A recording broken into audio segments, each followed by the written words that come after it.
ચાલો આજે આપણે મખાના હળદર મીઠાવાળા કરવાના છે। જો પહેલાં મેં કઢાઈ લીધી છે, ગેસ ચાલુ કરું છું। એમાં કઢાઈ મૂકવાની, ગેસ ધીમો રાખવાનો છે। જો તમારા બાળકોને તેલમાં કરેલા ભાવતા હોય તો તેલમાં, પણ હું ઘીમાં બનાવી રહી છું। તો એમાં મેં 2 ચમચા જેટલું ઘી લીધું છે।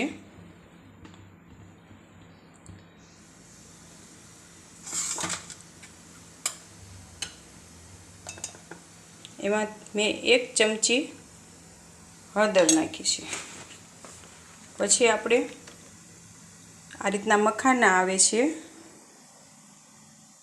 પછી એમાં બધા મખાના નાખી દેવાના છે। પછી તેને ધીમા આંચે શેકવાના છે।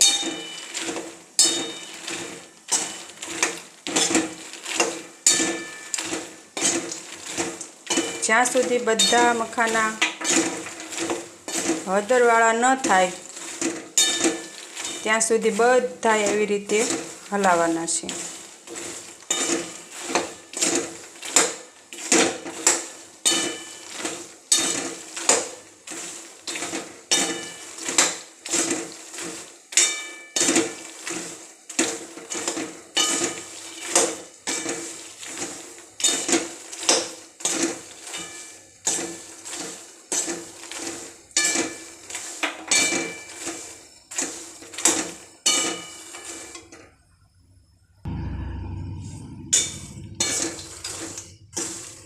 આ મખાના બનાવતા તમારે 10 થી 15 મિનિટ થાય છે। મખાના કુરકુરા હોય તો જ મજા આવે ખાવાની, નતર ન ભાવે। તમે ધીમે ધીમે નિરાંતે કરશો તો સરસ ક્રિસ્પી મખાના તૈયાર થાય છે। ધીમી આંચ પર જ રાખવાના, નતર તે દાઝવા માંડે છે।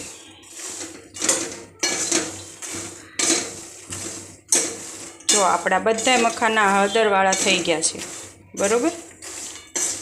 હવે એને આમ નામ સતત 10 મિનિટ હલાવતા રહીશું આપણે।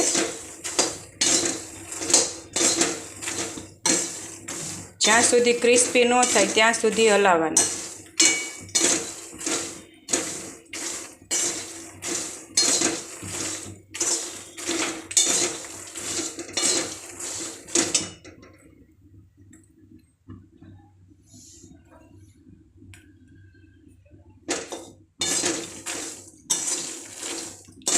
જો દેખાય છે ને બધા હળદરવાળા,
તમારે વચ્ચે આમ ચેક કરી જોવાનું કે મખાના ક્રિસ્પી થઈ ગયા છે।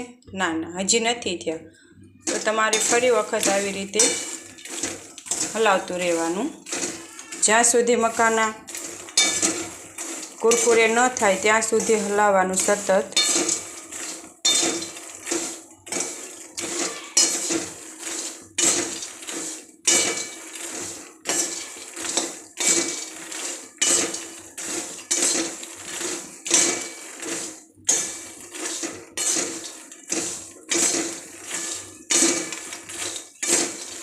મખાના ગુણકારી બહુ હોય છે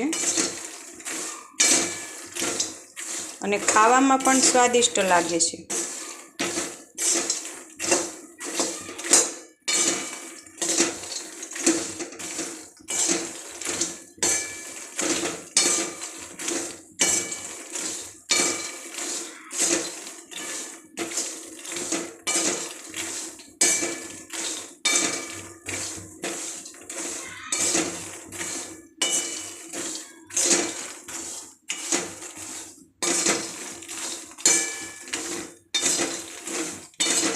હું તો આવી રીતે મખાના બનાવું છું. તમે કેમ બનાવો છો એ મને ચોક્કસ કહેજો.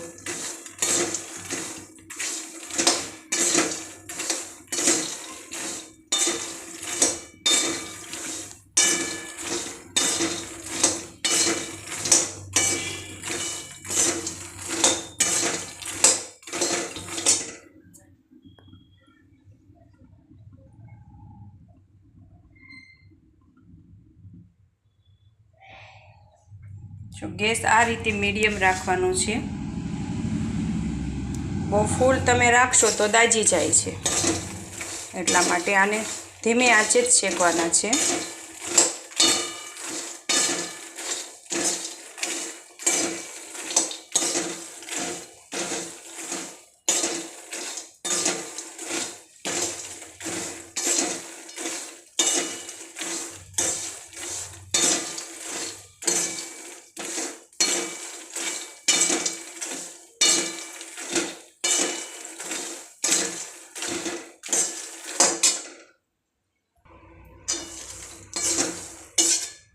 જો હવે મખાના ક્રિસ્પી થઈ ગયા છે. તમારે આમ એક મખાનું અંદરથી લઈ અને જોઈ જોવાનું. જો મિત્રો થઈ ગયા, આવા કડક થાય ત્યાં સુધી થવા દેવાના. હવે આપણે મીઠું નાખવાનું. મીઠું આપણે પછી જ નાખવાનું, કારણ કે પહેલાં નાખશું તો મખાના કાળા થઈ જશે. એટલે મીઠું આપણે પછી જ નાખવાનું હંમેશા. મીઠું આપણે સ્વાદ મુજબ નાખવાનું. તમને જે રીતે પસંદ હોય એ રીતે મીઠું નાખવાનું.